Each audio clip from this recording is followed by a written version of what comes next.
Dr. Rajendran's Institute of Medical Education. Free PG Medical Entrance Coaching. How to read an X-ray chest. Part 1 of this video is recognition of normal structures in an X-ray chest of a healthy person.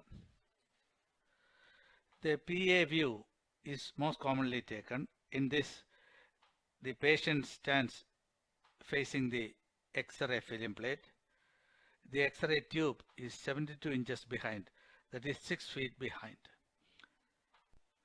The X-ray beam travels from a posterior to anterior direction.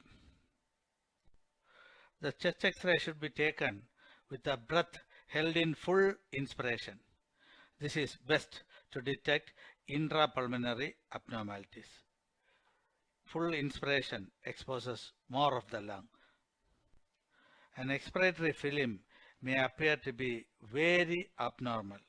So one of the first things you have to do before you interpret an X-ray chest is to see if the X-ray was taken properly.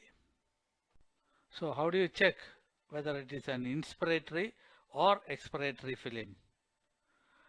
You do that by checking the level of the diaphragm. These are X-rays of the same patient. This is taken in expiration and this is taken in inspiration. See the difference? Before you start interpreting an X-ray chest PA view, see that the diaphragm is below the fifth rib anteriorly. Now how do you count the ribs? This is the first rib, anterior part, posterior part of first rib. This is second rib, anterior part. This is the second rib, posterior part. Third rib, anterior part. Third rib, posterior part. See that you are counting the anterior end. 1, 2, 3, 4, 5.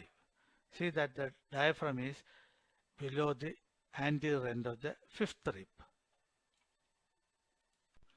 So how do you do that in an X-ray? This is an expiratory film, as you have seen. This is the first rib, anterior end, posterior end. 1, 2, anterior end of the second rib. This is the anterior end of the third rib.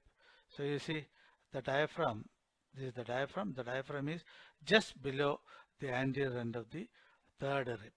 That is how you decide that this is an expiratory film. And this inspiratory film, if you count the anterior end of the first rib, second rib, third rib, fourth rib, fifth rib and sixth rib.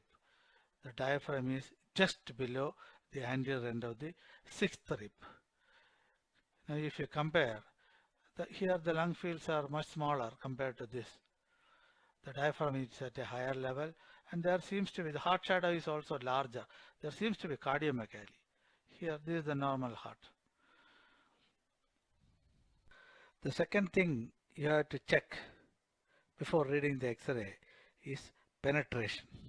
That is how far the X-rays have penetrated the body. In a properly penetrated film, the disc spaces, the intervertebral disc spaces of the thoracic spines, they are barely visible through the heart. The bony, the details of the spine are not clearly seen. Again, coming back to an X-ray with the correct penetration, the intervertebral disc spaces are just visible. The bony details cannot be made out. The lung shadows are normal.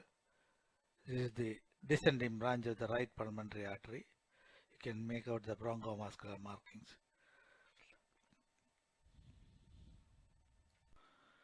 This is an underpenetrated X-ray.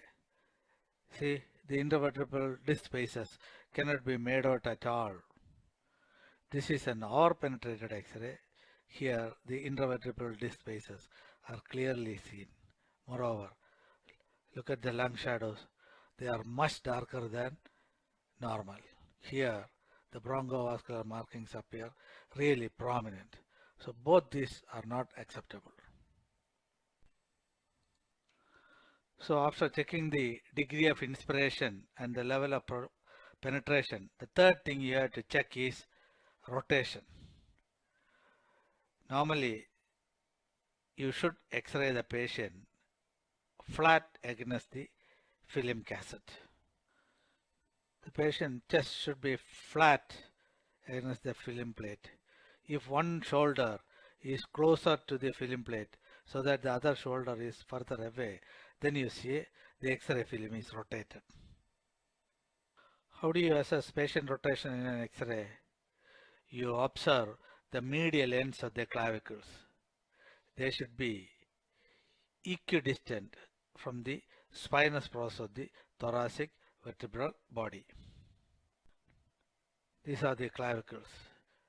This is the medial end of one clavicle, medial end of the other clavicle, and this is the spinous process of the vertebrae. This distance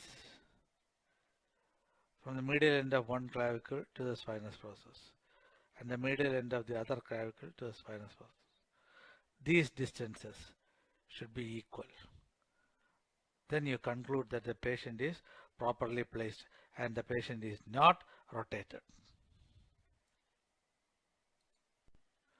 So, how do you read an X-ray chest? There are 10 points to be noted.